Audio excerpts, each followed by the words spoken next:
ஈழத்துக்காரி உழைச்சு உழைச்சு வீடு காத்து வாழ்வார்.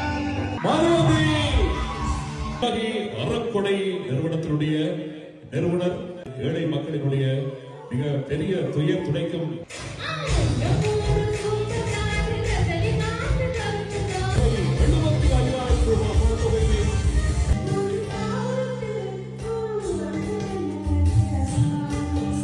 தாயாருடைய ஆழ்ந்த கட்டிற்கு ஒரு மரியாதை நாங்கள் சொல்ல வேண்டும்.